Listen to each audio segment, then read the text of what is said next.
Greetings, I'm Zmita Lukashuk, European Radio is in Kyiv, Ukraine, and we are meeting with Pavlo Gryb, who was kidnapped on August 24, 2017 in Gomel, Belarus. Only 2 weeks later it became known that he was on Russian territory, in FSB's Riman prison. Pavlo, good afternoon.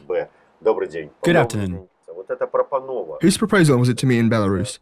Yours or your girlfriend's from Russia? It was, of course, definitely not my proposal because, as I explained numerous times in court and one can check it, there was an offer by the FSB officers who used her account. Even in the early days of July 2017, I received an offer to meet in Minsk, but I flatly refused because I knew about the kidnapping. Toward the Independence Day of Ukraine, much has changed. I hope that everything that was happening at that time will be fully known someday, since it is too early to tell a part of it. All this in general made such a meeting possible, not in Minsk, but in Gomel, on the Independence Day of Ukraine on August 24, 2017. Nevertheless, you agreed that both you and Tatiana will come to Gomel to meet in real life. No, the problem was that the whole special operation was carried out and the legend was developed. And it's not just, as people usually think, built in some speculation that we planned to just meet, see each other or something. No, there was a completely different reason connected to receiving a foreign passport, as I said during the trial. But the whole picture will become clear to us later, because so far we only know what is known on my part, even not completely, because I have not yet fully returned home. I talked to Tatiana, and she admitted that she was forced with threats from the FSB to participate in a provocation directed against you. Going to Gomel, she knew that your meeting is likely to end badly for you. So did you meet in the end? Of course we met. As for her words, everything she told you and representatives of other media was part of the information war against me personally. It was a propaganda campaign aimed at discrediting me and presenting me not as a patriot and not a Ukrainian nationalist, but as some kind of a vagabond who does not have patriotic views, who had unclear reasons for going to this meeting. To put it simply, they created the image of you as a womanizer who was ready to do anything for a girl.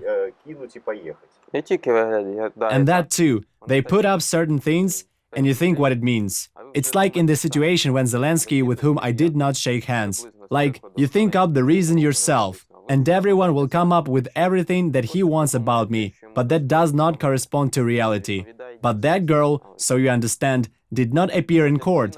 Who spoke on her behalf is unknown, maybe her little sister, because she is not mentioned in the criminal case. And it is still unknown whether she really was at that meeting in Gomel. I cannot give a 100% guarantee that it really was her. I hope that when everything is over, we will know all the details of this case, and when we defeat our enemy, all the detected participants in this matter will give the true information. It may be completely different from what she said to you.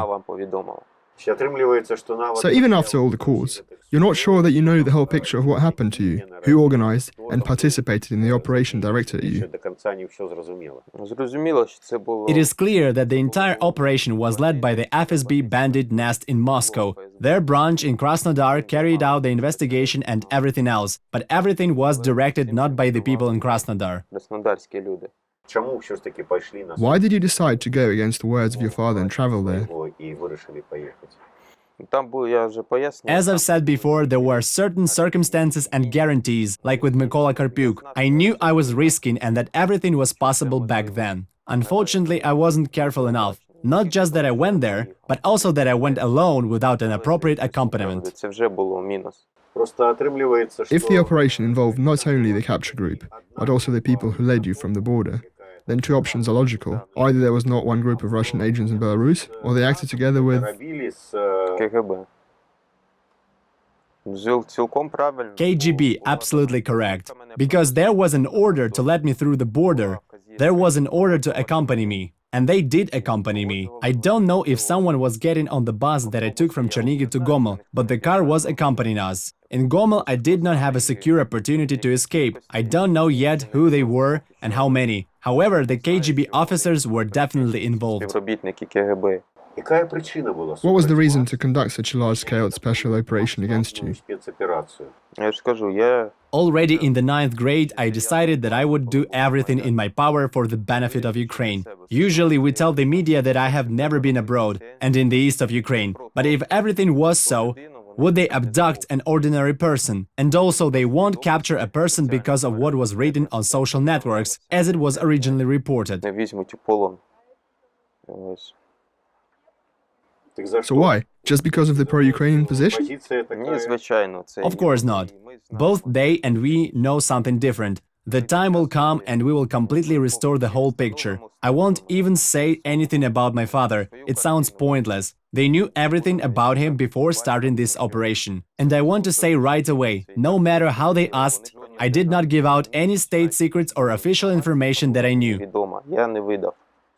And did you have this kind of information? Of course they captured me for a reason. But I didn't tell them anything significant. That's most important for me. How did the kidnappers behave? And how did you behave? Could you understand by accent who they are? They didn't speak. They threw me into the front seat, pulled off my backpack, put a hood and balaclava on my head, started beating. Then, on the way, they clasped my hands with a fishing line. And the scar here remains on my hand. My hands were turning blue. It was hard. On the way, did you try to speak with them? To find out what was the matter?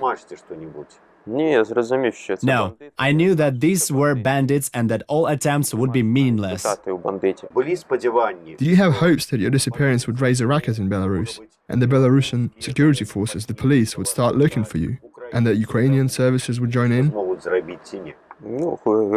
Belarus, the Moscow's province, is under the dictatorship of Lukashenko, is only cooperating. That's why their authorities and their KGB are the same kind of bandits. As for the racket, I did not expect any. And therefore, due to threats to my life and other circumstances, in order to save my life, then I was not able to do everything possible to make this ruckus work, especially since they started a campaign to discredit me. On the other hand, no one really knew me, unfortunately. I'm a low-profile person for most of the time, actually. I don't even have any photos.